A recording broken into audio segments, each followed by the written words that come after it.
Subhanallah walhamdulillah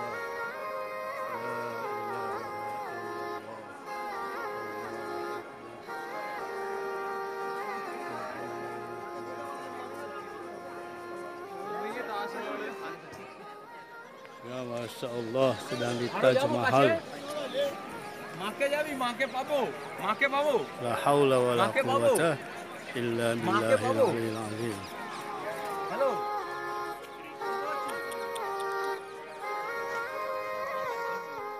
Bismillahirrahmanirrahim. Assalamualaikum warahmatullahi wabarakatuh.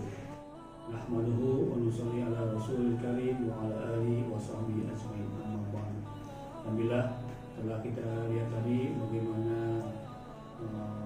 kondisi Taj Mahal di India, dan alhamdulillah saya pernah ke sana.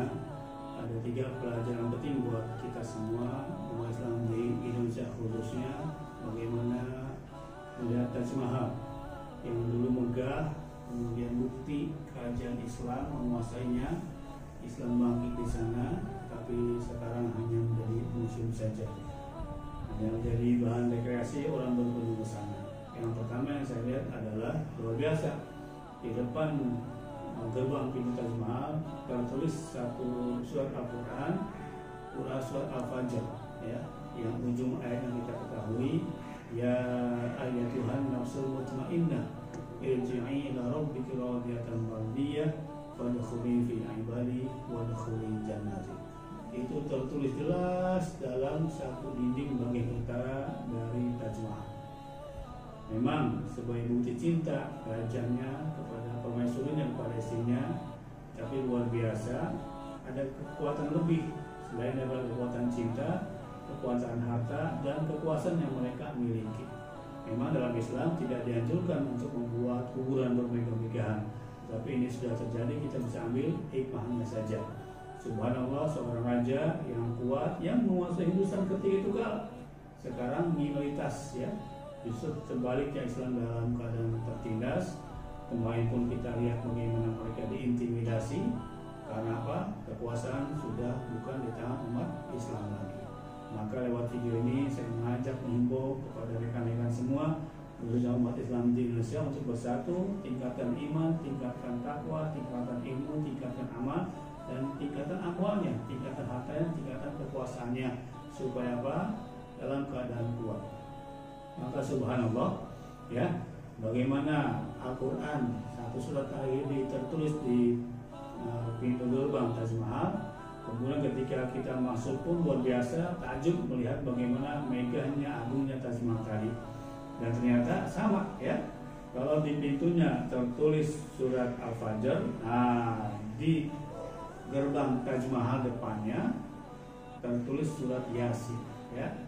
Di pintu bangunan Taj Mahal tertulis surat Yasin full, kaligrafi yang indah mengelilingi bangunan Taj Mahal tersebut. Taj Istana Mahal, nama istri daripada raja yang berkuasa ketika itu. Subhanallah, bagaimana surat Yasin tertulis itu, dan kami lihat bagaimana tulis asing datang ke sana, ya, mungkin entah apa agamanya, tetapi mereka tetap menyukai selaku keindahannya dan mengakui bahwa Islam pernah berkuasa di negeri Hindustan. Dan berapa banyak orang yang bisa membaca Al-Quran, orang yang bisa membaca surat Yasin tersebut, orang paham maknanya, ya. Masya Allah, kuasa Allah Subhanahu Wa Taala untuk dijadikan pelajaran bagi orang yang akan datang. Tetapi ada hal yang unik, ya, di sebelah kiri Taj Mahal itu ada masjid. Ya, sampai sekarang masih ada masjidnya.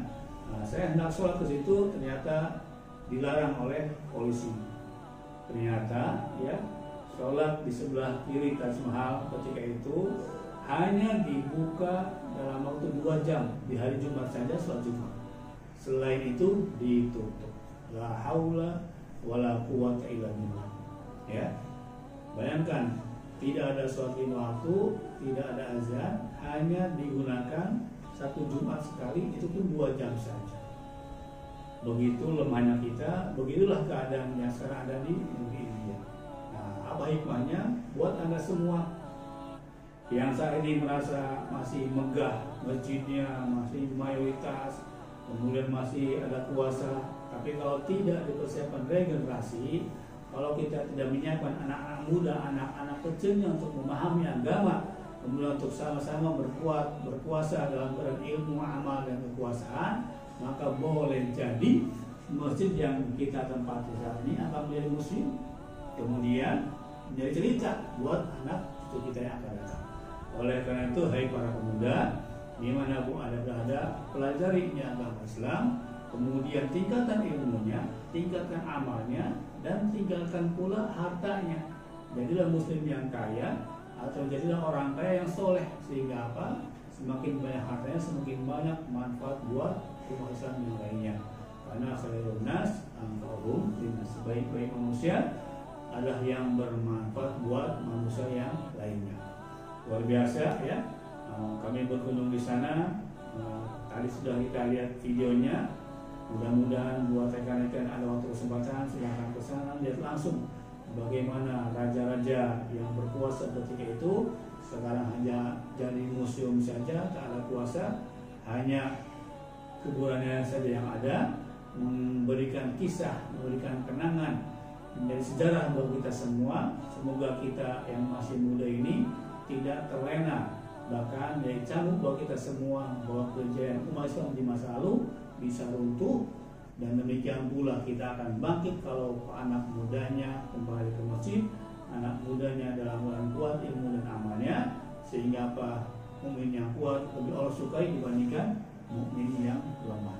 Jadi itu saja ya, kisah nyata, dan saya ingin sharing kepada rekan-rekan semua dari Sabang sampai Merauke, dari Malaysia hingga Andalusia ya, supaya apa? Bertebaranlah ke muka bumi, jangan jadi jagoan kampung, jangan di situ-situ saja, bertebaran ke muka bumi.